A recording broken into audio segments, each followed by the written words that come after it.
নম্বর ব্যাচের তোমাদের মধ্যে কেউ একজন 20 নম্বর ব্যাচে অ্যাডমিশনের জন্য কয়েকজন ফোন করেছো? তোমাদের টাকা তো বেশি হয়নি আমার মনে হয়। আমরা যেভাবে 19 নম্বর ব্যাচ পড়াচ্ছি 20 নম্বর ব্যাচও সেইভাবেই পড়াবো। যদি 20 নম্বর ব্যাচে কোনো এক্সট্রা কিছু পড়াই তোমাদেরকে সেটা এমনিতেই দিয়ে দেবো, বা তোমাদের এমনিতেই ক্লাস করাবো। সেই জন্য কোনো কাউকেই 19 নম্বর ব্যাচের কাউকেই 20 নম্বরে পুনরায় ভর্তি হওয়ার কোনো প্রয়োজন নেই। এবার যদি কারো মনে হয় যে 19 নম্বর ব্যাচে কোনো ক্লাসে সে করেনি, সেটা তো তার রেসপন্সিবিলিটি, তাহলে সে হতেই পারো। কিন্তু আমি বলবো যে কোনো প্রয়োজনই নেই। আমরা প্রত্যেকটা ব্যাচেই সমান গুরুত্ব দিয়ে পড়াই। হতে পারে দুই একদিন কোনো কারণে একটা ক্লাস মিস যেতে পারে, কিন্তু সেটা মনে রাখবে ক্লাস আমরা সবকটা করিয়ে দেবো। বারবার একটাই কথা বলছি যে আগস্ট মাস অব্দি আমাদের কোর্সের ডিউরেশন, যদি কোর্স শেষ করতে না পারি সেপ্টেম্বর অব্দিও পড়াবো, তাতে কারো কাছ থেকে বলবো না যে আমাদের আবার পয়সা দাও। এটা এটা টিচারের একটা এথিক্স, সেই দিক থেকে তোমাদের কারোই ভর্তি হওয়ার প্রয়োজন নেই। কিন্তু যদি কয়েকজনকে ফোন করে ফেলেছো অলরেডি যে আমি 20 নম্বরে 19 নম্বরে পড়ি স্যার, 20 নম্বরেও পড়বো, সেটা সম্পূর্ণ তোমার দায়িত্ব। যদি তুমি কোনো ক্লাস নাই করে থাকো 19 নম্বরে, সেটা তো অনলাইনে কোর্সে তো তোমাকে দায়িত্ব নিয়ে ক্লাস করতে হবে, তাহলে সেটা তোমার বিষয়। বাট আমি বলবো যে কোনো প্রয়োজন নেই, তোমরা এরপরে প্র্যাকটিস ব্যাচে চলে যাবে এবং খুব সুন্দরভাবে প্র্যাকটিস ব্যাচটা করবে। এখানেই তোমরা উপকৃত হবে সব থেকে বেশি। তো যাই হোক, আজকে টিএলএম এর ক্লাসে আমি সর্বপ্রথমে বলি যে আমরা প্রত্যেকেই জানি যে টিএলএম কথাটা মানে হচ্ছে গিয়ে টিচিং লার্নিং মেটেরিয়াল। তো এক কথা হচ্ছে গিয়ে আমরা যে এই শিক্ষণ এই পদ্ধতিটাকে পরিচালনা করতে গিয়ে, শিখন এবং শিক্ষণ এই পদ্ধতিটাকে পরিচালনা করতে গিয়ে আমরা কি করি? টিএলএম ব্যবহার করি। তার কারণ এই পদ্ধতিটাকে সহজভাবে পরিচালনা করার জন্য আমাদের টিএলএম এর প্রয়োজন হয়ে থাকে। এক কথা হচ্ছে এটাই। তাহলে এই পদ্ধতিটাকে সহজভাবে পরিচালনা করার জন্য আমাদের টিএলএম এর প্রয়োজন হয়ে থাকে। এখন এই টিএলএম এর ক্ষেত্রে টিএলএম এর ধরনও বিভিন্ন রকম, কিন্তু এই টপিকটা যেটা আজকে আমরা পড়াতে যাচ্ছি এটা কিন্তু অত্যন্ত সহজ একটি টপিক, যে টিএলএম এর ধরন বিভিন্ন রকমের রয়েছে এবং টিএলএম কেন আমরা ব্যবহার করি ইত্যাদি নানা বিষয় সম্পর্কে আমরা আলোচনা করব। কিন্তু মূলত আমাদের যে বিষয়টা আমাদের সর্বাগ্রে আসবে সেটা হচ্ছে গিয়ে টিএলএম হচ্ছে গিয়ে টিচিং লার্নিং মেটেরিয়াল, এবং টিচিং লার্নিং মেটেরিয়াল আমরা শিক্ষণ এবং শিখন এই দুটো বিষয়ের সহায়ক হিসাবে ব্যবহার করি। অর্থাৎ এই দুটো বিষয়ের সহায়ক উপকরণ হিসাবে আমরা টিএলএম কে ব্যবহার করে থাকি। তাহলে কি বলছে দেখো, টিএলএম এর ক্ষেত্রে বলছে যে teaching learning materials play a crucial role in the education process. অর্থাৎ আমাদের এই যে শিক্ষা বিষয়ক শিক্ষণ এবং শিখন, এই ক্ষেত্রে এই টিএলএম অত্যন্ত গুরুত্বপূর্ণ একটি ভূমিকা পালন করে। They provide the foundation for students to acquire knowledge. সর্বপ্রথম এই টিএলএম কি করে? ফাউন্ডেশন ফর নলেজ, অর্থাৎ কোনো একটি বিষয়কে সহজভাবে বুঝে নেওয়ার জন্য, কোনো একটি বিষয়কে সহজভাবে বোধগম্য হওয়ার জন্য এই টিএলএম অত্যন্ত গুরুত্বপূর্ণ একটি ভূমিকা পালন করে থাকে। They are also an essential tool for teachers to effectively convey their lesson plans and objectives. অর্থাৎ টিএলএম এর আরেকটা গুরুত্বপূর্ণ ভূমিকা হচ্ছে টিএলএম একটি টিচার যেটা পড়াচ্ছে সেই বিষয়টা কতটা সুন্দরভাবে কোনো স্টুডেন্ট বুঝতে পেরেছে বা বুঝতে পারেনি, এইটাকে আরো এফেক্টিভলি বোঝানোর জন্য টিএলএম সহযোগিতা করে। তাহলে effective teaching and learning materials can, অর্থাৎ এফেক্টিভ টিচিং লার্নিং মেটেরিয়ালস এর ক্ষেত্রে, অর্থাৎ খুব ভালোভাবে পড়া বোঝা এবং শোনার ক্ষেত্রে এই টিএলএম অত্যন্ত গুরুত্বপূর্ণ একটি ভূমিকা পালন করে। কার কার ক্ষেত্রে? উভয় ক্ষেত্রে, অর্থাৎ স্টুডেন্টের ক্ষেত্রে পালন করে এবং টিচারের ক্ষেত্রে পালন করে। দু তরফ থেকেই, টিচার স্টুডেন্ট উভয় তরফ থেকেই টিএলএম অত্যন্ত গুরুত্বপূর্ণ ভূমিকা পালন করে আসছে এবং সেটা যুগ যুগ ধরেই আসছে। এখন টিএলএম এই ব্যবহার করার কিছু উদ্দেশ্য আছে, পারপাস আছে। অর্থাৎ টিএলএম আমরা কেন ব্যবহার করে থাকি তার বেশ কিছু উদ্দেশ্য রয়েছে। এই উদ্দেশ্যগুলোকে আমরা সাইকোলজিক্যাল উদ্দেশ্য এবং পড়াশোনার দিক থেকে উদ্দেশ্য এরকম ভাবেই ভাগ করে থাকি। তো সর্বপ্রথম যে উদ্দেশ্যগুলো আছে আমি পয়েন্ট আউট করে রেখেছি। সর্বপ্রথম যে পয়েন্টটা আমাকে বলা উচিত সেটা হচ্ছে গিয়ে মোটিভেট লার্নার্স। সর্বপ্রথম দেখো যে যদি তুমি একটা কথা প্রচলিত আছে যে ভালো টিচার যারা তারা পড়ায়, যারা অসাধারণ টিচার তারা বুঝিয়ে দেয়, এবং যারা তার থেকেও ভালো টিচার অর্থাৎ বেস্ট টিচার যারা, তারা সবসময় উৎসাহিত করে। ঠিক আছে? অর্থাৎ মনে রাখবে যে সর্বশ্রেষ্ঠ টিচার সেই হবে যে তোমাকে সবসময় এনকারেজ করবে সমস্ত বিষয়। কারণ তুমি যদি মানসিকভাবে এনকারেজড না হও, মানসিকভাবে তুমি যদি সবসময় উৎসাহিত না থাকো, তাহলে তোমার দ্বারা কখনোই কোনো বিষয়কেই সফল হওয়া সম্ভব নয়। দেখবে আমি আমার মোটিভেশনাল প্রথম ভিডিওটা এই নিয়েই করেছি, নিশ্চয়ই তোমাদেরকেও লিঙ্ক দেব। তাহলে সেই ক্ষেত্রে সবসময় উৎসাহিত যে তোমাকে করবে, যে তুমি একবার এগিয়েছো, পড়ে গেছো, পা ভেঙে গেছে তোমার, আমি যদি বলি তোমার পা ভেঙে গেছে তোমার কিছু আর হবে না, সেটা নয়। ওই ভাঙা পাই তোমাকে এগোতে হবে, কারণ জীবন তো একটা একটা যুদ্ধ এবং একটা প্রসেস, যেখানে তোমাকে সর্বদা এগিয়ে যেতে হবে। অনেক স্টুডেন্ট আছে যারা আজকেও একজন ফোন করলো, তার বয়স 39 বছর, এখন সে পাশ করতে পারেনি, অনেকদিন আগে ডিএলএড করেছে 2015 সালে, কোনো কারণে পাশ করতে পারছে না। কিন্তু যদি আমি বলি তোমার 39 বছর, তোমার দ্বারা আর হবে না, তুমি আর পরীক্ষা দিও না, নতুন পদ্ধতিতে তুমি এগোতে পারবে না, এটা তো কোনোদিন ভালো লক্ষণ হতে পারে না। কারণ আমার কাছে এরকম এক্সাম্পল আছে যে 43 বছর বয়সেও চাকরি পেয়েছে। ইনফ্যাক্ট এই 9,000 যে রিক্রুটমেন্ট হলো, এখানেও বেশ কিছু স্টুডেন্ট কিন্তু 40-এর উপরে স্টুডেন্ট ছিল, তারাও চাকরি পেয়েছে। এবার বলবে স্যার 40 উপরে কি করে চাকরি পায়? তাদের রিজার্ভেশন ছিল, অর্থাৎ তাদের 45 অব্দি বা 43 অব্দি পরীক্ষা দিতেই পারে, 1-2 বছরই হাতে ছিল, বা কারো ক্ষেত্রে 1 বছরও হাতে ছিল না, ঠিক শেষ বছরেই চাকরি পেয়েছে। কারণ এটা মনে রাখতে হবে যে কোনো মানুষের যদি শেষ সুযোগ চলে আসে, অর্থাৎ তার কাছে আর একটাই সুযোগ বা দুটো সুযোগ, তার যে খাটনির পরিমাণ, তার যে চাকরি পাওয়ার স্পৃহা, তার যে চাকরি পাওয়ার লড়াই, সেটা অনেক গুণ বেড়ে যায়। কারণ সেটা শেষের দিকে উপনীত হয়েছে বলেই সে জানে যে এরপর আমার কোনো চান্স নেই, তাই আমি সব সময় ভালোভাবে চেষ্টা করব। উল্টোটাও হয়, যারা কেবলমাত্র উচ্চ মাধ্যমিক দিয়ে আমার কাছে পড়তে এসছো, ডিএলএড করছো, তাদের দেখো কোনো রকমের মানে উৎসাহই নেই। তারা জানো তো আমার হাতে অনেক সময় আছে, চাকরি কি সেটা বোঝোই না, চাকরি পাওয়া কতটা কঠিন সেটা জানোই না, অনেক বড় বড় স্বপ্ন দেখো, আমি তো বিশাল বড় প্রফেসর হব, আমি এই হব সেই হব। কিন্তু যখন তুমি অনেকবার ঠোকর খাবে, তখন তুমি বুঝতে পারবে যে খুব কঠিন, মানে এই পদ্ধতিগুলোর মধ্যে থেকে গিয়ে কোনো একটা চাকরি অর্জন করা। তাহলে কারণ তুমি এই সমস্ত ভাবো বা তুমি সিরিয়াসলি পরীক্ষা দিতে যাও না, তুমি পরীক্ষার সিরিয়াসলি দেও না, এটার কারণ হচ্ছে তোমার অভিজ্ঞতার অভাব। তাহলে যে ব্যক্তি খুব অভিজ্ঞ, সে সবসময় খুব ভালোভাবে এই বিষয়গুলো করবে, অর্থাৎ সে পরীক্ষাটাও ভালোভাবে দেবে এবং সে চাকরিটাও ভালোভাবে দেবে। তাহলে টিএলএম এর প্রথম কাজ হচ্ছে গিয়ে তোমাকে মোটিভেট করবে। কিসে মোটিভেট করবে? TLM helps the capturing the attention of learners in classroom. এবার এখানে অ্যাটেনশন বলে একটা টপিক আছে, তোমাদের সিডিপিতেও আছে। এই অ্যাটেনশনটা মানুষের ক্ষেত্রে খুব র্যাপিডলি পরিবর্তন হয়, খুবই র্যাপিডলি। আমরা কখনোই খুব বেশি সময় 6 সেকেন্ড বা 10 সেকেন্ডের বেশি কোনো অ্যাটেনশন ধরে রাখতে পারি না, আমাদের সেটা র্যাপিডলি চেঞ্জ হয়। বাচ্চাদের ক্ষেত্রে সেটা আরো বেশি হয়। তাহলে কোনো একটি বিষয়ে সেই মনোনিবেশটাকে ধরে রাখার জন্য সব থেকে ভালো কাজ করে TLM. TLM provides a variety of stimuli and which helps the making classroom teaching most effective. অর্থাৎ এই টিএলএম কি করে? সব থেকে ভালো স্টিমুলাসের কাজ করে বা উদ্দীপনের বা উদ্দীপকের কাজ করে, যেটা তোমাকে ক্লাসরুমে তোমাকে এফেক্টিভলি তোমার যে মনোনিবেশ সেটাকে ধরে রাখার জন্য সবসময় হেল্প করে। এটুকুনি অব্দি কোনো প্রবলেম আছে? বুঝতে পারছো কথা? শুনতে তো পাচ্ছ? হ্যাঁ স্যার, বোঝা যাচ্ছে। হুম, বেশ, ঠিক আছে।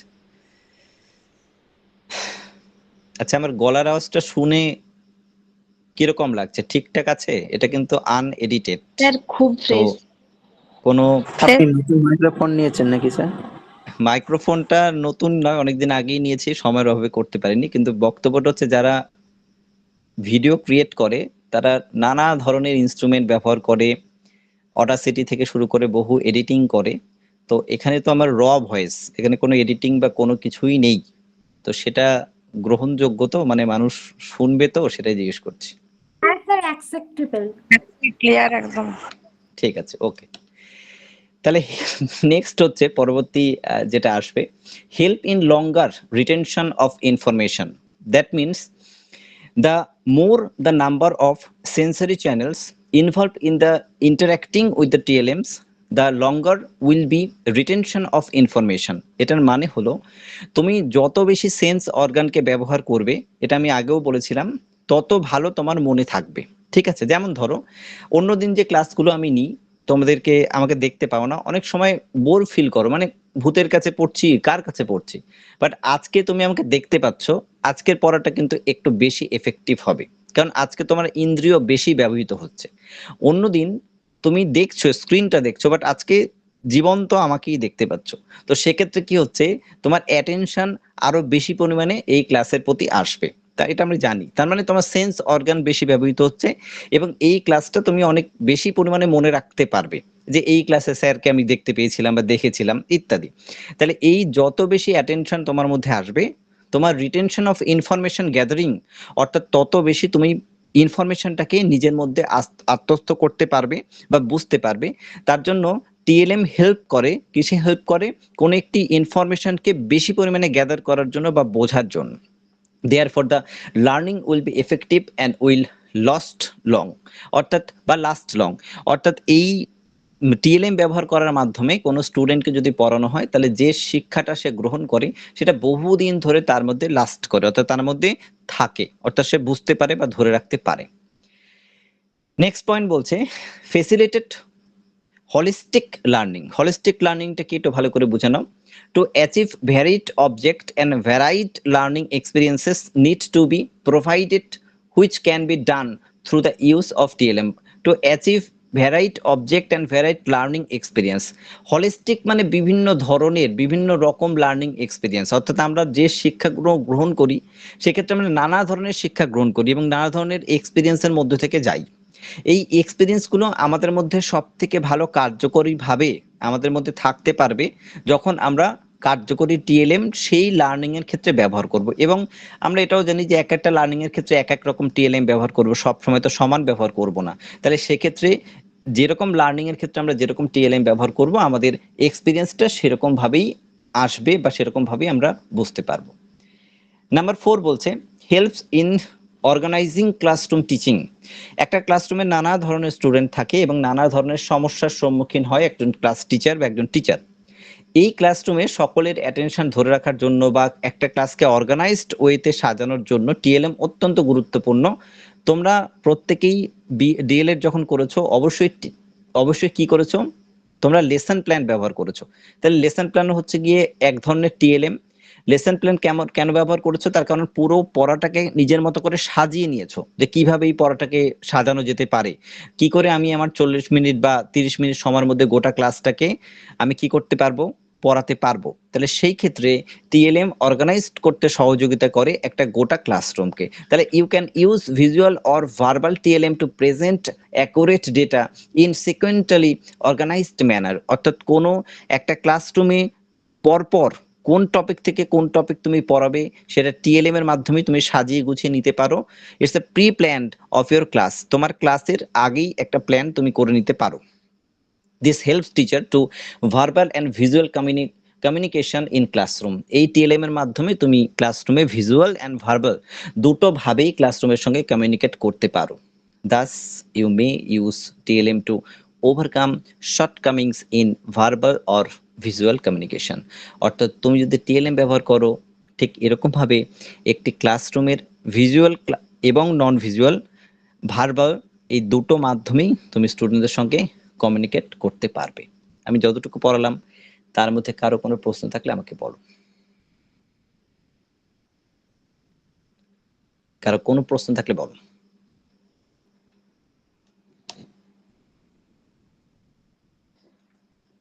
স্যার হলিস্টিক না স্যার, ঠিক আরেকবার আছে। বলে দিন। স্যার হলিস্টিকটা একবার বলুন না।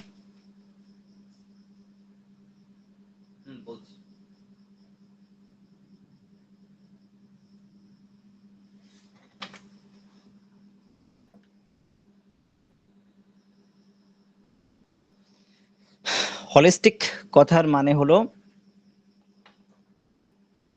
ভ্যারাইটি, অর্থাৎ নানা ধরন, নানা পদ্ধতি। একজন লার্নার কি হয়, বিভিন্ন ধরনের শিক্ষার গ্রহণ করে এবং বিভিন্ন ধরনের শিক্ষার মধ্যে থেকে এক্সপিরিয়েন্সের মধ্যে থেকে সে যায়। এই নানা ধরনের শিক্ষার এক্সপিরিয়েন্সকে তুমি একসঙ্গে গ্যাদার করতে পারো টিএলএম ব্যবহার করার মাধ্যমে।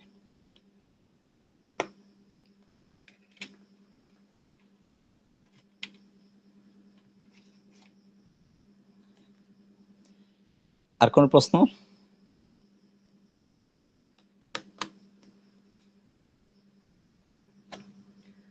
নেই প্রশ্ন, তাই তো? চলো তাহলে আমরা নেক্সট এগোই।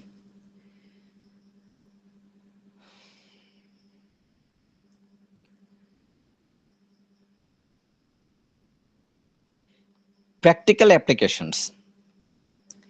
TLM show application of theoretical knowledge into practical applications. মানে আমরা যেটা পড়াই সেটাকে যদি হাতে কলমে আমি করে দেখাই, তাহলে কি হয়, সেটা একটা practical knowledge and theoretical knowledge দুটোই একসঙ্গে তোমার কাজ করে কিসের মাধ্যমে, টিএলএম এর মাধ্যমে। অর্থাৎ প্র্যাকটিক্যাল অ্যান্ড থিওরিটিক্যাল নলেজ একসঙ্গে তুমি একই জায়গায় নিয়ে আসতে পারো টিএলএম এর মাধ্যমে। তাহলে যেমন ধরো কোনো স্টুডেন্টকে তুমি বরফ সম্পর্কে পড়াচ্ছ, এবার যদি তুমি তাকে বলো যে বরফ ঠান্ডা, খুব ছোট স্টুডেন্ট ক্লাস 1 বা 2 পড়ে ধরো, তাহলে সেক্ষেত্রে তুমি যদি একটু করে বরফ তাকে হাতে ধরে দেখাতে পারো, এটা টিএলএম হিসেবে ইউজ করতে পারো, তাহলে দেখো কি হচ্ছে, তুমি মেইনলি কি করছো, তাকে প্র্যাকটিক্যাল নলেজও দিয়ে দিচ্ছ এবং তার সঙ্গে কিছু এক্সাম্পল যদি অবশ্যই দিয়ে দাও যে তুমি নিশ্চয়ই কোথায় গেছো, দার্জিলিং এ গেছো, সেখানে বরফ পাবে, সেখানে বরফ হচ্ছে ঠান্ডা, ইত্যাদি ইত্যাদি। তাহলে দেখা যাচ্ছে যে তুমি কি করতে পারছো, প্র্যাকটিক্যাল নলেজ তুমি একসঙ্গে দিয়ে দিতে পারছো কোনো স্টুডেন্টকে উইথ থিওরিটিক্যাল নলেজ, অর্থাৎ থিওরির সঙ্গে সঙ্গে প্র্যাকটিক্যালটাও তার হয়ে যাচ্ছে একটি স্টুডেন্টের এই টিএলএম ইউজের মাধ্যমে। তাহলে টিএলএম কি করছে, একসঙ্গে practical knowledge and theoretical knowledge দুটোই তোমাকে সহযোগিতা করছে। নেক্সট অপশন আসছে মেকিং লার্নিং ফান।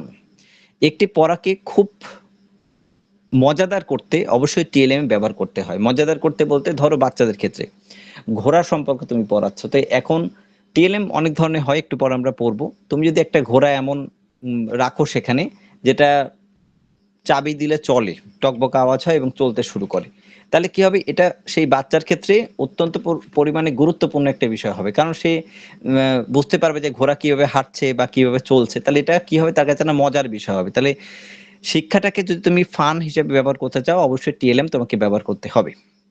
নেক্সট হচ্ছে গিয়ে কনসেপ্ট ফরমেশন। কোন একটি বিষয় সম্পর্কে কনসেপ্ট তৈরি করা, যেমন ধরো নুনের স্বাদ হচ্ছে গিয়ে নোনতা, এই কনসেপ্ট তুমি তাকে কি করে করতে পারো, তুমি নুন সম্পর্কে যদি পড়াও বা সমুদ্রের জল সম্পর্কে কাউকে বলো, তাহলে তুমি বলতে পারো যে সমুদ্রের জল কি হয়, নোনতা হয়। এবার তুমি কি করলে, মিড ডে মিলের রান্না থেকে একটু নুন নিয়ে তাকে খাইয়ে দিলে, তাহলে বুঝতে পারবে যে সে সমুদ্রের জল নোনতা এবং নুনের স্বাদটা কি রকম। তার মানে কি হচ্ছে, TLM facilitate the information and attainment of concepts among children. অর্থাৎ কোন একটি স্টুডেন্টের মধ্যে কনসেপ্ট ক্লিয়ার করার জন্য অত্যন্ত পরিমাণে কার্যকর ভূমিকা পালন করে TLM. They concretize the abstract concept, অর্থাৎ যে কনসেপ্টগুলো অ্যাবস্ট্রাক্ট মানে তাকে ভেবে নিতে হচ্ছে। কেন অ্যাবস্ট্রাক্ট বলছি, ধরো কোনো স্টুডেন্ট কোনোদিন সমুদ্রে যায়নি, এখন তাকে যদি সমুদ্রের জল সম্পর্কে বলো যে সমুদ্রের জল নোনতা, তাহলে তাকে একটা অ্যাবস্ট্রাক্ট ধারণাই তুমি দিচ্ছ, তার কারণ তার কোনো প্র্যাকটিক্যাল নলেজ নেই। তোমার আছে সমুদ্র কিরকম দেখতে, তুমি গেছো ইত্যাদি ইত্যাদি, কিন্তু তার নেই। Thus, children are able to understand them and not resort to role learning. অর্থাৎ এই ক্ষেত্রে যদি তুমি টিএলএম ব্যবহার করো বা নুন ব্যবহার করলে, তখন নুনটা টিএলএম এর কাজ করবে এবং সেটা অবশ্যই তার মধ্যে একটা কনসেপ্ট বিল্ডিং এর কাজ করবে। এবার আসবে type of teaching learning materials. অনেক ধরনের টিচিং লার্নিং মেটেরিয়ালস আছে, সেই সম্পর্কে পড়বো। যদিও এই টপিকটা অত্যন্ত সহজ একটি টপিক, আমার মনে হয় যে আমাদের এটা তো মনে হয় আগে হয়েছিল একবার।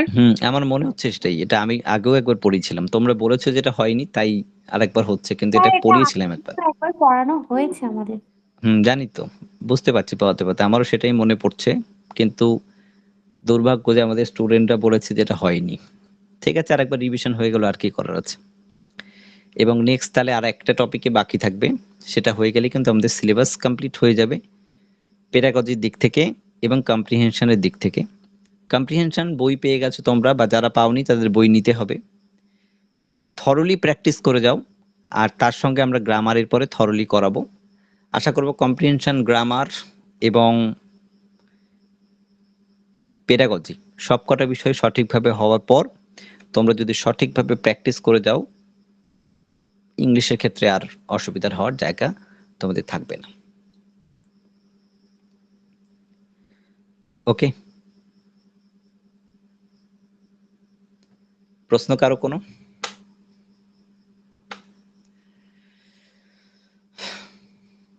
স্যার অ্যাবস্ট্রাক্ট বলতে অনুভব করে না Abstract বোঝাচ্ছে।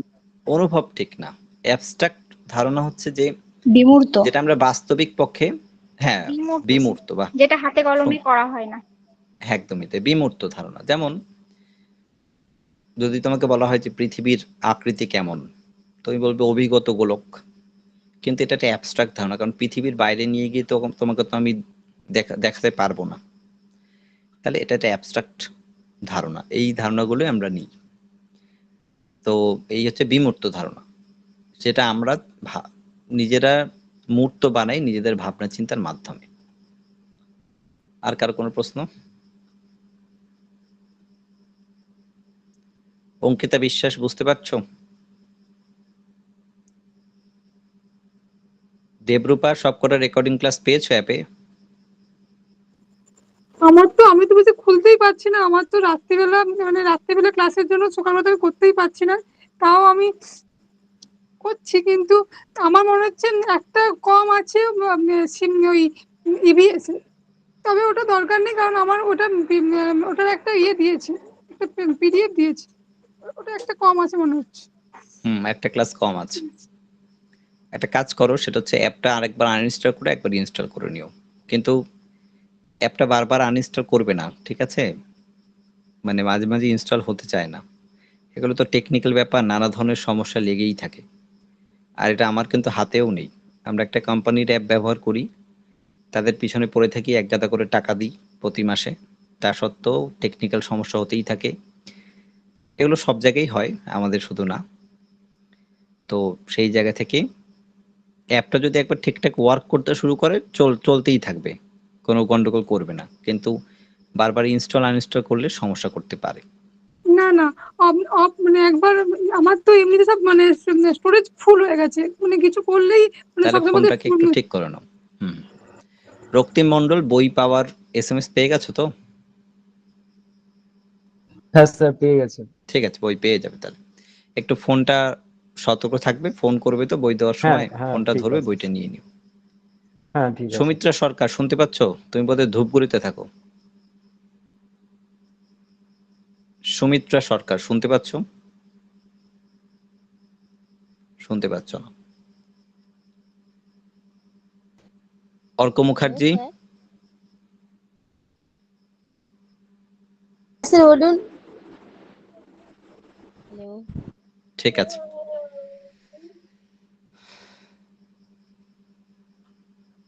মনিরাম মাহাতো, বই পেয়েছো? না স্যার। বইয়ের জন্য মানে নেওনি না?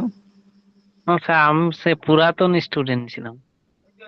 পুরাতন স্টুডেন্ট, ঠিক আছে। যদি দেখো যে সমস্ত টপিক ঠিকঠাক ভাবে নেই, তাহলে বই নিয়ে নিও, বা এর পরবর্তীকালে আমরা 5টা বই আলাদা আলাদা ভাবে তৈরি করব, তখন নিও, কোনো অসুবিধা কিছু নেই। তোমাদের পরীক্ষার অনেক সময় বাকি, যারা এই ব্যাচে আছো। তোমাদের ক্ষেত্রে সুবিধা হচ্ছে তোমরা অনেকবার রিভিশন দিতে পারবে, কিন্তু একটাই সাজেশন দিচ্ছি, সেটা হচ্ছে পড়াটার যে কন্টিনিউয়েশন বর্তমানে তোমার মধ্যে আছে, এটা কোনো মতেই ব্রেক হতে দিও না। এটাকে কন্টিনিউ রেখো এবং পড়াটা সঠিকভাবে চালিয়ে যেও। পড়া সঠিকভাবে চালিয়ে গেলে সফলতা আসবেই, ঠিক আছে? আর কোনো ভুলভাল লোকের কথায় কান দেবে না। পরীক্ষা হবে না, এই সেই অনেক কিছু বলে অনেকে।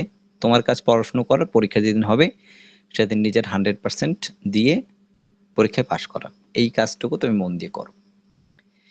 এবার আসবো আমরা পরের অংশে, টিএলএম এর ভাগ নিয়ে। সহজ এটা। টিএলএম কে আমরা প্রধানত সবার প্রথমে 3টে ভাগে ভাগ করি। একটা হচ্ছে গিয়ে অডিও এইডস, এইডস মানে টিএলএম, মানে যেটা শোনা যায়। ভিজুয়াল, অর্থাৎ যেটা হচ্ছে দেখা যায়। এবং আরেকটা আছে অডিও ভিজুয়াল, এটা দেখাও যাবে শোনাও যাবে। এই অডিও যেটা আছে, যেটা ভিজুয়াল আছে, সেটা বহু যুগ ধরেই চলছে। অডিও যেটা তার পরবর্তীকালে এসছে, এবং অডিও ভিজুয়ালটা অত্যাধুনিক একটি টিএলএম। অডিও এইডস এর মধ্যে সর্বপ্রথম এর কাজ হচ্ছে গিয়ে কি, শোনার। তার মানে হিউম্যান ভয়েস, অর্থাৎ আমি যে এখন কথা বলছি, এটা কিন্তু একটা টিএলএম। কারণ আমার ভয়েস ছাড়া তুমি শুনবে কি করে? টেলিফোনিক কনভারসেশন এবং tape recorder, gramophone conversation, radio programme ইত্যাদি, এগুলো সবকটাই হচ্ছে গিয়ে মূলত আমাদের অডিও এইডস এর মধ্যে পড়ছে। নেক্সট হচ্ছে ভিজুয়াল এইডস। ভিজুয়াল এইডস মানে হচ্ছে দেখা যাবে, অর্থাৎ যেটা তুমি দেখতে পাবে। যেমন ধরো আমরা চার্ট ব্যবহার করি, আমরা তার সঙ্গে প্রেজেন্টেশন দেওয়ার জন্য নানা ধরনের টিএলএম ব্যবহার করি, যেগুলো দেখা যায়, এগুলো সবকটাই ভিজুয়াল এইডস এর মধ্যে পড়ে। এই ভিজুয়াল এইডস এর মধ্যে যেমন টেক্সট বুক, সাপ্লিমেন্টারি বুক, রেফারেন্স বুক, ম্যাগাজিন, ডকুমেন্ট, এগুলো সবকটাই আমরা ভিজুয়াল এইডস এর মধ্যে ফেলছি। এর সঙ্গে সঙ্গে আমরা যদি আরেকটু উন্নত কিছু ব্যবহার করি, তাহলে যেমন প্রজেক্টর ব্যবহার করতাম আমরা, এই প্রজেক্টরটা অবশ্যই আমাদের কাছে ভিজুয়াল এইডস এর মধ্যেই পড়ছে। নেক্সট আসবে, এই ভিজুয়াল এইডস কে আবার দুটো ভাগে ভাগ করি, একটা হচ্ছে নন প্রজেক্টেড টু 2 ডাইমেনশন আর প্রজেক্টেড 3 ডাইমেনশন। 2 ডাইমেনশন মানে হলো গিয়ে কি, example of type of TLM, যেমন ম্যাপ, পোস্টার ইত্যাদি, যেখানে সরাসরি ওয়ান সাইডেড মানে সরাসরি দেখতে পাবে। আর 3 ডাইমেনশন মানে হচ্ছে কি, যেগুলো দেখতেও পাবে এবং তার সঙ্গে সঙ্গে তার ওয়ার্কটাও চলতে থাকবে। বা 3 ডাইমেনশন মানে বোঝো 3 দিকটাই তার দেখা যাবে বা 3 রকম ভাবে কায়দা তার থাকবে। যেমন ধরো একটা ঘোড়া রেখে দেওয়া হয়েছে, তাহলে সেই ঘোড়াটা কি হচ্ছে, দাঁড়িয়ে রয়েছে। আর একটা ঘোড়া রাখা হয়েছে, সে দাঁড়িয়েও রয়েছে এবং সে চলছেও, অর্থাৎ সে চলতেও পারে। তাহলে এই জাতীয় যে টিএলএম, তাকে আমরা 3 ডাইমেনশনাল টিএলএম বলে থাকি। এই টিএলএম গুলো আমরা ব্যবহার করি 3D টিএলএম হিসেবে বা 3D নন প্রজেক্টেড 3D ডাইমেনশন টিএলএম হিসেবে ব্যবহার করে থাকি। এবার নেক্সট আসছে অডিও ভিজুয়াল। অডিও ভিজুয়াল মানে হচ্ছে যেটা দেখাও যাবে, শোনাও যাবে। যেমন সবার প্রথমে আসবে টিভি, ফিল্ম, কম্পিউটার, এগুলো সবই অডিও ভিজুয়াল। এগুলো তোমরা প্রত্যেকেই জানো, এগুলো একদমই মানে বাচ্চাদের মতো টপিক, এগুলো বোঝানোর তেমন কিছুই নেই। এখানে একটা চার্ট দেওয়া আছে, এই চার্টটা একটু ভালো করে পড়ে নেবে। প্রজেক্টেড কোনগুলো, নন প্রজেক্টেড কোনগুলো, কোনগুলো মুভেবল, কোনগুলো মুভেবল নয়। এবার আসবো আমরা অত্যাধুনিক কিছু টিএলএম সম্পর্কে। যেমন ধরো একটা হচ্ছে গিয়ে ল্যাঙ্গুয়েজ ল্যাবরেটরি, এটা অনেক স্কুলে থাকে। ল্যাঙ্গুয়েজ ল্যাবরেটরি কি, এটা একটা কম্পিউটার রুম, যেখানে এই যে আমি এখন যে কথা বলছি ঠিক সেরকম ভাবে ওখানেও প্রোনাউন্সিয়েশন শেখানো হচ্ছে বা কথা বলা হয়। টিচার রেকর্ড করে রাখেন বা প্রি রেকর্ডেড থাকে, বা স্টুডেন্ট নিজের পড়া নিজেই রেকর্ড করে এবং নিজে সেটা শুনতে পায়। এই জাতীয় একটি জায়গা হচ্ছে গিয়ে ল্যাঙ্গুয়েজ ল্যাবরেটরি। ল্যাঙ্গুয়েজ ল্যাবরেটরিতে মূলত স্টুডেন্টদের প্রোনাউন্সিয়েশন কে সলভ করা হয়, সঠিক উচ্চারণ ঠিক করার জন্যই ল্যাঙ্গুয়েজ ল্যাবরেটরি ব্যবহার করা হয়। দেখো কি বলেছে, the place where the student can hear the language and using the headphone in the language laboratory. Language ল্যাবরেটরিতে কি হয়, সে হেডফোনের মাধ্যমে সঠিকভাবে শুনতে পায়। These laboratories are established keeping the view that the student may get good opportunity to develop good listening skills and to develop the speaking skills. এই language ল্যাবরেটরির মূল ভূমিকা হচ্ছে কি, এখানে স্টুডেন্টরা বলা এবং তার শোনার দক্ষতাকে বৃদ্ধি করা হয়। And the learners are encouraged to record their voice and hear and correct the help of tutor. যে টিউটর রয়েছে তার সহযোগিতায় তারা তাদের ভয়েসটাকে শোনা এবং তাদের যে লিসনিং ক্যাপাসিটি সেটাকে এনহ্যান্স করা বা ইনবিল্ট করাই হচ্ছে গিয়ে এই ল্যাঙ্গুয়েজ ল্যাবরেটরির মূল উদ্দেশ্য বা মূল ফাংশন। কোনো প্রশ্ন থাকলে বলো।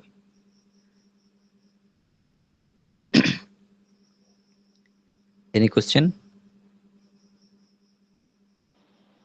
না স্যার, ঠিক আছে। Next, computer aided learning of language. কম্পিউটারের সহযোগিতায় শেখা কিরকম বিষয়টা? Computer aided learning of language is to provide teaching material through computer. এক্ষেত্রে কম্পিউটারের মাধ্যমেই আমরা সমস্ত স্টাডি মেটগুলোকে প্রোভাইড করে থাকি। Use of computer in the teaching is still on the edge of developing and innovating. এর আগে পর্যন্ত অনেক প্রাইমারি স্কুলে কোনো কম্পিউটারই ছিল না, বাট বর্তমানে অনেক ক্ষেত্রে কম্পিউটার দেওয়া হয়েছে, তো বর্তমানে অনেক উন্নত আমরা। The computer technology has brought multimedia package, that is say the program are developed with all kind of media on hand for production. In this presentation, text, graphics, audio and video are employed. এক্ষেত্রে আমরা audio, video ইত্যাদির মাধ্যমে এই কম্পিউটারের সহযোগিতায় শিক্ষাটাকে আরো ত্বরান্বিত করতে পারি। In this presentation, text, graphics, audio and video are employed. এই ক্ষেত্রে আমরা অডিও, টেক্সট, গ্রাফিক্স সমস্ত কিছুর মাধ্যমেই শিক্ষাটাকে ত্বরান্বিত করতে পারি। The computer is multimedia system has there can do the function of VCD, DVD ইত্যাদি।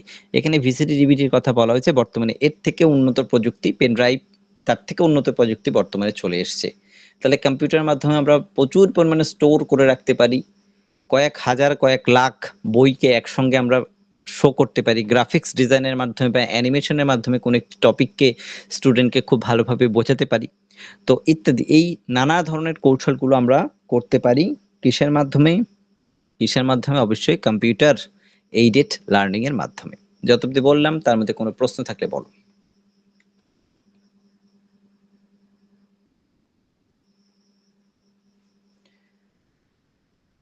কোশ্চেন আছে কোনো? না স্যার ঠিক আছে। কারো কোনো প্রশ্ন? এখানে কি শিউলি বেচ ছাড়া আর কেউ নেই বেচে? হ্যাঁ স্যার আছে। আছে তো, আছে। মানে কোন প্রশ্ন আছে কি? না স্যার নেই। ঠিক আছে।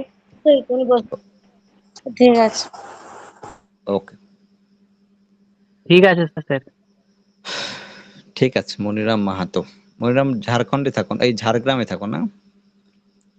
হ্যাঁ স্যার, ঝাড়গ্রামে বেলপাহাড়ি বলে ওইখানে। বাঁকুড়ায় কেউ আছো ওখানে? হ্যাঁ স্যার আছি। অর্ক, কে নাম তোমার? না স্যার, আমার নামটা সেই, আমি তো পুরনো স্টুডেন্ট ছিলাম 17 নম্বর ব্যাচে, সন্ধ্যা ভট্টাচার্য। এটা আমার ছেলের অ্যাকাউন্টে করছি। কোথায় থাকো বাঁকুড়ার? আমি বাঁকুড়ার ওই মাকুড় গ্রামের কাছাকাছি শাহপুর বলে একটা গ্রামে থাকি। আচ্ছা আচ্ছা, বেশ।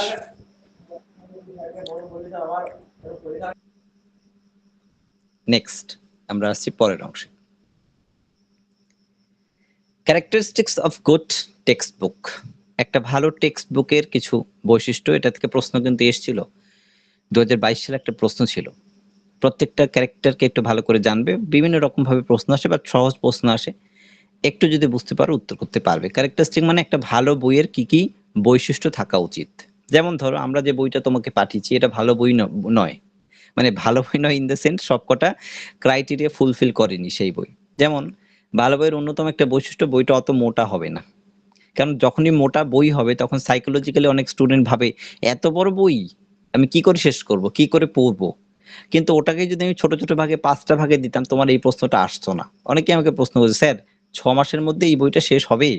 এই প্রশ্নটা করেছো কেন করেছো? কারণ তুমি দেখছো না মোটা বই, তার মানে সাইকোলজিক্যালি এটা সঠিক পন্থা নয়। এবং অ্যাট্রাকটিভ হতে হবে, সেটা কিছুটা আছে আমাদের বই। তো যাই হোক, একটা বৈশিষ্ট্য বললাম যে কিছু জিনিস আমাদের মনে রাখতে হয় একটা ভালো বই তৈরি করার ক্ষেত্রে।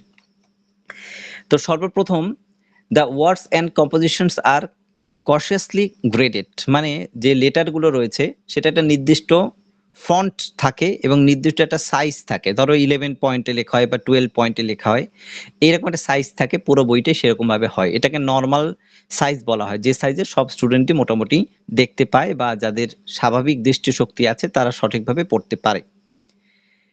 No different and new words are unnecessary used in the quality of text book. যেগুলো টেক্সট বুক হয় বাচ্চাদের বই, সেক্ষেত্রে সবসময় তারা জানে এরকম শব্দ ব্যবহার করে বই রচনা করা হয়।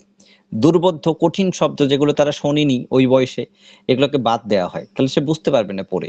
এটা একটা ভালো বইয়ের কিন্তু লক্ষণ, মানে যারা লেখে তারা অনেক কিছু ভাবে, অনেক কিছু বুঝে তারপরে কিন্তু এটাকে করে। Students must be comfortable with the size of text বুক। অবশ্যই টেক্সট বুকের যে সাইজ সেটা দিয়ে অবশ্যই স্টুডেন্ট কমফোর্টেবল হবে, যেটা আমাদের বইটা নেই। অর্থাৎ সাইজটা স্টুডেন্ট সুলভ হবে। অত্যাধিক মোটা বই, অত্যাধিক সরু বই সবটাই ক্ষতিকারক। তাহলে একটা এমন সাইজ হবে যেটা তার ক্লাস, তার সে যেই ক্লাসে পড়ে সেই ক্লাস অনুসারে সঠিক বলে বিবেচ্য হবে সাইকোলজিক্যালি।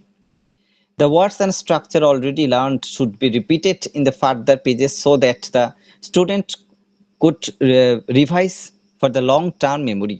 এটা দেখবে আছে ক্লাস 2, 3, 4 এর বইয়ে দেখতে পাবে, একটা টেক্সট পড়ানো হচ্ছে, ধরো ইংলিশের এক্সাম্পল দিই, ইংলিশ বই পড়ানো হচ্ছে, সেই টেক্সটের মধ্যে যে কঠিন কঠিন শব্দগুলো আছে সেই শব্দগুলো ব্যাক সাইডে মানে ওই টেক্সটের শেষে অন্য কালি দিয়ে লেখা আছে এবং তার মানেও লেখা আছে। এটা একটা ভালো বইয়ের এক্সাম্পল। কিন্তু সেটা বাচ্চাদের ক্ষেত্রে, বড়দের ক্ষেত্রে না, কারণ তোমরা অলমোস্ট সেটা জেনে যাবে। তাহলে বাচ্চাদের বইগুলো, মানে তোমরা যেহেতু 4 অব্দি টিচার হতে যাচ্ছ, 5 অব্দি টিচার হতে যাচ্ছ, সেই বইগুলোতে কিন্তু আছে, সেখানে যে শব্দগুলো ব্যবহার করা হয়েছে কোনো একটি টেক্সটে ফার্দার সেটা রিপিটেড করা হয়েছে।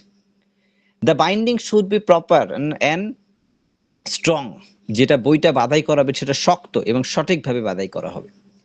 Graphics and illustration should be attractive, বইটার কালার এবং কম্বিনেশন খুব ভালো হবে। A list of reference books at the end of lessons will help for the further study. কোনো যদি গিফটেড চাইল্ড থাকে বা ভালো স্টুডেন্ট থাকে, তারা যাতে পরবর্তীকালে আরো ভালোভাবে প্রিপারেশন নিতে পারে, সেই কারণে এই বইয়ের শেষে কিছু রেফারেন্স বুকের লিস্ট থাকবে যেখান থেকে সে পড়ে নিতে পারবে। And good quality paper should be used for printing. বাচ্চাদের বই দেখবে একটু মোটা হয় পেপারগুলো, খুব ভালো কোয়ালিটির পেপার ব্যবহার করা হয় প্রিন্টিং এর জন্য, যেহেতু বইটা বাচ্চাদের। এবং অবশ্যই এখানে ইলাস্ট্রেশন থাকে, প্রচুর পরিমাণে ছবি থাকে এবং প্রচুর পরিমাণে আকৃষ্ট করার মতো বেশ কিছু মেটেরিয়ালস ব্যবহার করা হয়, যাতে স্টুডেন্টগুলো পড়ে বুঝতে পারে। দেখবে সহজ পাঠের প্রত্যেকটা পেজেই ছবি আছে। আগের দিন বোধহয় প্রশ্ন ধরেছিলাম, তাই না? সহজ পাঠের ছবি কে এঁকেছে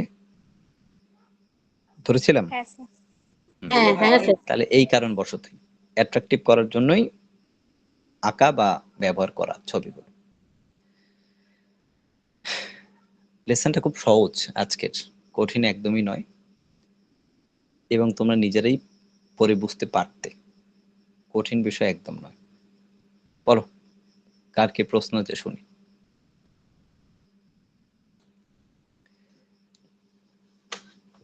পড়া তো হয়ে গেল, বলো। এখানে টিএলএম এর যে প্রশ্নগুলো আছে সেগুলো। হ্যাঁ নিশ্চয়ই বলবে, আমরা এখন গল্পই করবো একটু পরে। স্যার এক নম্বর কোনটা আবার বলুন না।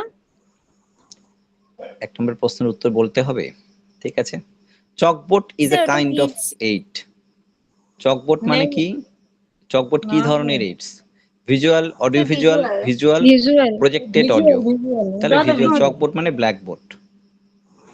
না স্যার বলছিলাম ফার্স্ট পয়েন্টটা যে characteristics of good text book আছে না, গুড বুকের দ্য ওয়ার্ড এন্ড কম্পোজিশন, এই যে শব্দগুলো যে ব্যবহার করা হয়েছে, দ্য ওয়ার্ড এন্ড কম্পোজিশন তার কনশাসলি গ্রেডেড। গ্রেডেড মানে একটা নির্দিষ্ট প্যারামিটার মেনটেন করে ব্যবহার করতে হবে। এই যে যেগুলো দেখতে পাচ্ছ তোমরা, এগুলো নানা ধরনের ফন্ট হয়, জানো নিশ্চয়ই। কম্পিউটারে তো অনেক ধরনের ফন্ট হয়, অনেক পেঁচানো ফন্ট থাকে, কিন্তু দেখো বইয়ে কি কোনোদিন এই সমস্ত থাকে না। গ্রেডেড মানে কি? উন্নত মানের, যেটা সকলে বুঝতে পারবে এরকম কোনো শব্দ এবং সাইজ ব্যবহার করা হবে বইটার রচনার ক্ষেত্রে।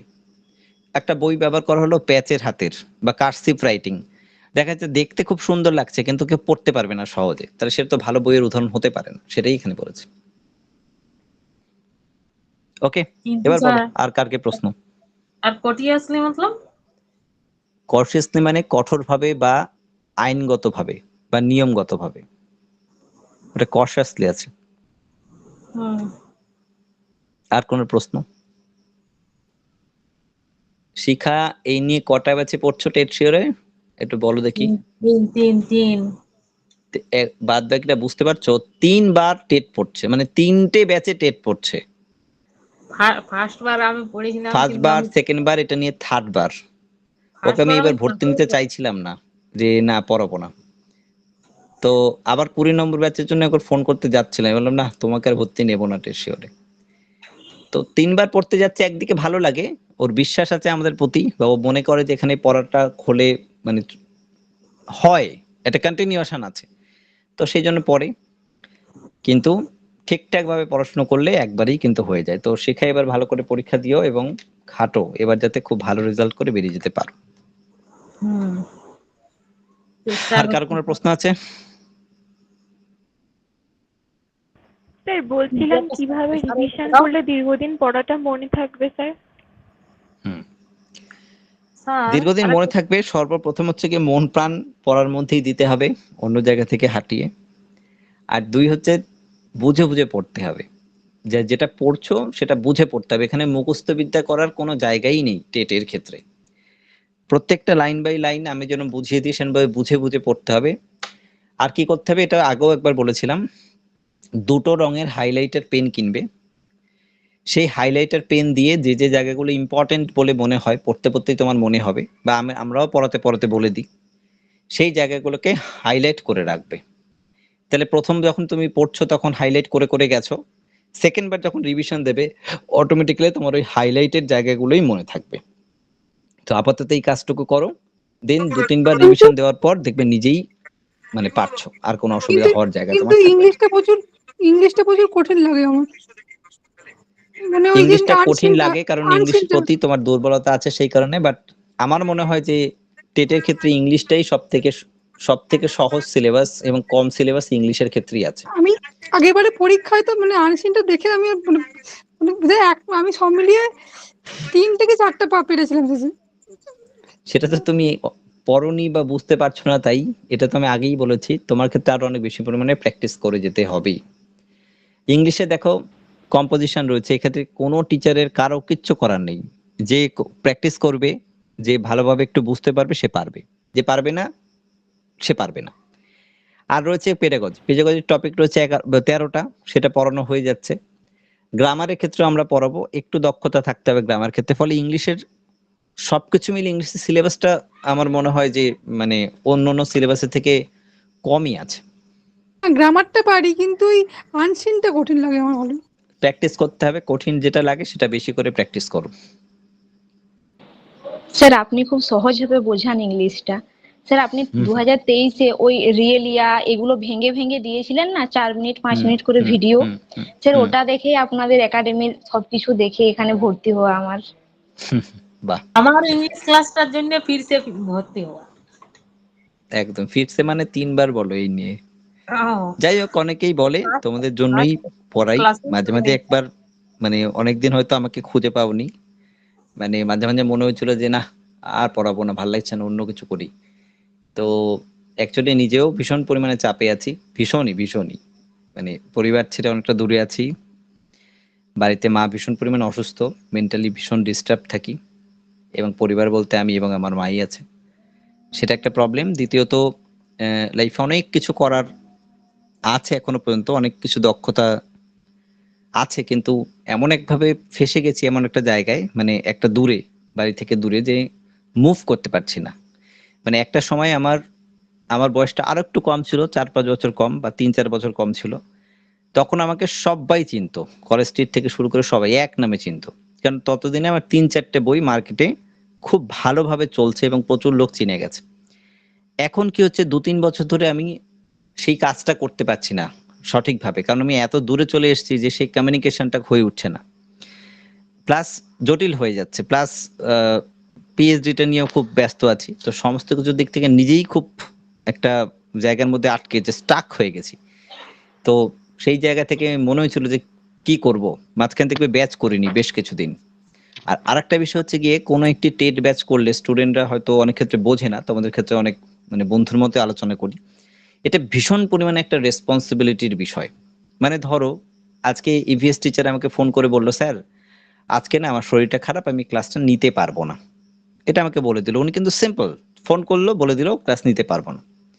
কিন্তু আমি স্টুডেন্টকে বলছি যে আজকে না ইভিএস ক্লাসটা হবে না। তো যদি 2-3টে ক্লাস এরকম মিস যায়, তখন নিজের একটা মনে হয় যে না, কেন স্টুডেন্ট তো পড়ছে, কেন ক্লাস মিস করবে। কিন্তু ওনাকে কিন্তু আমি সেভাবে ধরতেও পারছি না, কারণ কিছু করার নেই, অনলাইনে পড়া, উনি যদি ক্লাস না নেন আমি কিছু করার থাকে না। এবার কিছু স্টুডেন্ট থাকে যেমন, কেন ক্লাস আজকে হবে না, কেন স্যার ক্লাস মিস যাচ্ছে। এই গ্রুপে আব্দুর রহমান বলে একটি ছেলে ছিল। তো যাই হোক, আমি রেকর্ডিংটা স্টপ করেই কথাটা বলছি।